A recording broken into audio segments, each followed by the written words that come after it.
Muito interessante essa fala do Alckmin, bem diferente do que Lula falou nas entrevistas recentes, né? De que se taxar vai ser taxado, né? E agora ele fala, não queremos guerra, queremos negociar, dialogar. É esse o caminho, Josias? Existe esse espaço para o diálogo, para conversa com os Estados Unidos? Que cotas poderiam ser essas, Josias? Existe espaço para o diálogo em matéria de relacionamento comercial. A melhor guerra é aquela que pode ser evitada, né? Então tem razão o vice-presidente Geraldo Alckmin, que é também ministro da indústria, né? E tanto existe espaço, Fabiola, que já está surgindo nos Estados Unidos um movimento que pode favorecer o Brasil, né? O que, diferentemente do que o Trump faz crer, esse surto tarifário adotado por ele tem efeitos domésticos. Isso encarece os produtos nos Estados Unidos, encarece o processo industrial dos Estados Unidos, tem um efeito inflacionário e, em última análise, quem vai pagar é o consumidor americano. E hoje tem uma reportagem muito interessante no jornal Financial Times, e eles foram ouvir os executivos das empresas. E eles informaram que, em relação a essas tarifas de aço e alumínio, tarifa de 25% que o Trump impôs a todo o aço, todo o alumínio importado pelos Estados Unidos, para entrar lá tem que pagar 25% de tarifa. Antes mesmo de entrar em vigor, e está previsto que vai entrar em vigor só no mês que vem, em março, isso já desarrumou o processo produtivo nos Estados Unidos. Então, essa reportagem do Financial Times traz declarações e não é as escondidas, não. As pessoas, os executivos das empresas estão falando às claras, né? Tem um executivo da Ford, por exemplo, que ele foi muito firme, foi muito ácido nas observações que fez e diz que até agora o que está o resultado dessa política do Trump de impor tarifas às importações foi custo e caos. Elevou o custo da produção e produziu caos, porque os fabricantes de aço nos Estados Unidos, as siderúrgicas americanas, que hipoteticamente seriam valorizadas a partir desse ferrolho que o Trump está passando nas importações, elas estão já forçando o preço para o alto, já estão querendo ganhar mais do que seria razoável. E as indústrias, a Ford, por exemplo, depende do aço para fabricar automóveis, então ela já está sentindo os efeitos disso na sua produção. Foi ouvido também um executivo da Coca-Cola. Essas são logomarcas muito caras, muito relevantes para o norte-americano, né? Coca-Cola, Ford. A Coca-Cola também disse, olha, a gente usa o aço, usa o alumínio na produção das latinhas de refrigerante, vamos ter que passar para a garrafa de plástico. Isso tem um custo, ele reclama que esse custo já está se fazendo presente na produção. Então, Fabiola, o Trump corre o risco de derreter na sua própria gordura.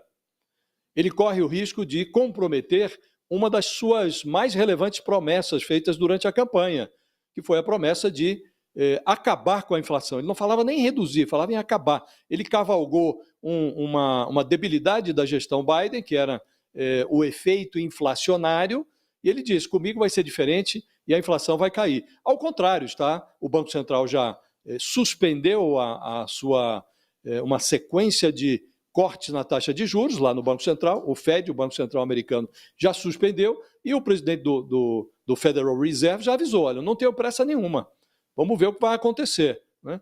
Então, em política econômica, Fabiola, o que não é lógico costuma ser suicídio.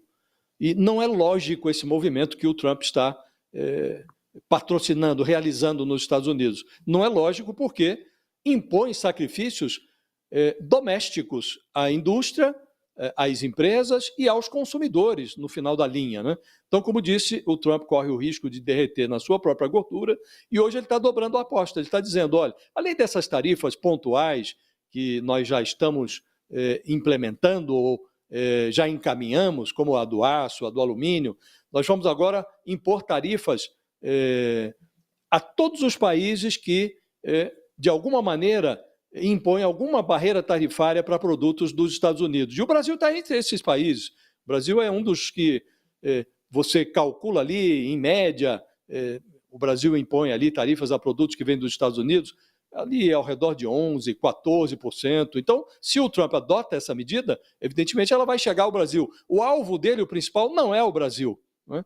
O alvo dele é a China, mas isso terá um efeito no Brasil. Agora, quando digo que o Alckmin está certo, Fabiola, é porque se você aposta na negociação, essa pressão interna das empresas, das indústrias dos Estados Unidos e daqui a pouco dos consumidores americanos pode fazer o Trump recuar, como recuou em 2018, quando fez coisa parecida, inclusive no aço, e teve que recuar. Impôs, em primeiro lugar, cotas, que é o que o Alckmin está pretendendo agora. Quem sabe ele estabelece algumas cotas de importação do aço brasileiro sem impor nenhuma tarifa. E depois, no próprio ano de 2018, quando foi iniciado esse processo de tarifação do Trump lá no primeiro mandato, no mesmo ano ele já eliminou cota, eliminou tarifa, porque a indústria norte-americana falou, está me faltando aço, eu preciso de aço para manter a minha linha de produção. E ele teve que eliminar as tarifas, as cotas. Então o Brasil faz bem em apostar na negociação, até porque virá esta pressão interna do mercado doméstico americano. Você usou, né, naquela primeira análise que você fez, que o Brasil era alvo de bala perdida, né? Que o objetivo dos Estados Unidos não atingiu o Brasil, mas ele acaba sendo atingido por uma bala perdida. Vamos lá, Graciliano, você que também é da área de economia aqui no UOL e está sempre analisando essas ações do Trump. Primeiro, o que pode vir por aí, né, quando ele faz essa ameaça? E é curioso a forma como a gente está vivendo isso, né? Vai para as redes sociais, dá esse berro lá. Olha, preparem-se porque hoje vai vir, hein? Hoje vai vir. Parece que vai sacudir o mundo todo. E o Brasil tá aí. Primeiro, Lula começou a reagir no mesmo tom. E agora a gente vê os passos atrás do governo Lula. E aí vem a calma do Alckmin. Vamos dialogar. Ele fala até calmo, né, Graciliano? Tem esse espaço para dialogar com os Estados Unidos, para negociar com os Estados Unidos? Como é que você está vendo aí isso que o Alckmin não quer chamar de guerra, né? Brasil e os Estados Unidos, não queremos guerra, não vai ser por aí, vamos negociar, vai ser ganha-ganha. É possível esse caminho? Bom, Fabiola, bom, José, eu acho que a primeira coisa, o governo brasileiro acerta quando coloca o vice-presidente Alckmin para falar sobre isso e não deixa outros ministros do governo falar. Até por temperamento, o Alckmin é uma espécie de radical da moderação, da cautela.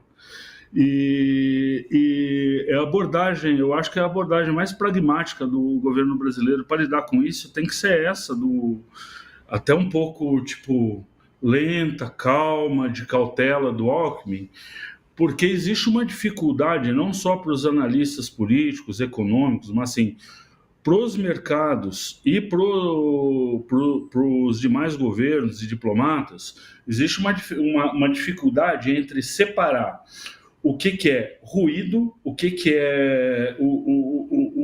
é bravata do presidente Trump, daquilo que é realmente tendência que pode ser implementado como política pública.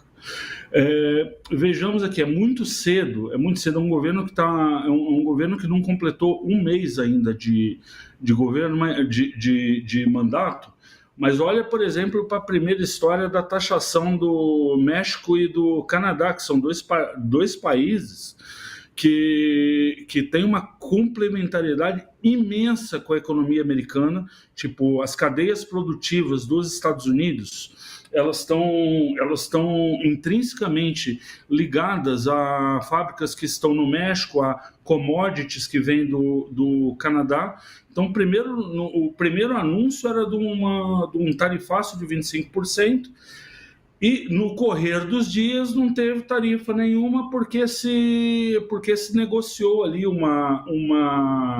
no caso do México, negociou-se uma presença de militares na fronteira com os Estados Unidos, que era inclusive maior do que a que tinha no governo Biden. E no caso do Canadá, idem.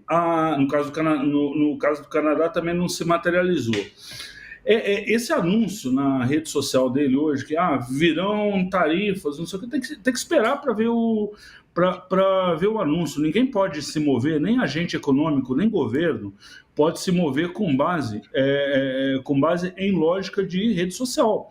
Tem que esperar para ver o que é anúncio concreto, o que se materializa como novas tarifas, e a partir daí os negociadores entram em cena. Eu gosto dessa abordagem do governo brasileiro de colocar o vice-presidente Alckmin, por causa desse perfil dele, para falar sobre o assunto. É uma hora que eu acho que perde quem compra tudo pelo valor de face de uma única postagem do Trump em rede social e sai esbravejando. Não é hora de gente incendiária, eu acho.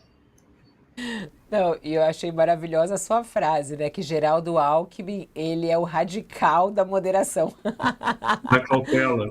É, da É o radical da cautela. cautela. É uma contradição em termos, né? Assim, você nunca vai Maravilhoso. esperar do Geraldo Alckmin uma explosão de raiva, por exemplo.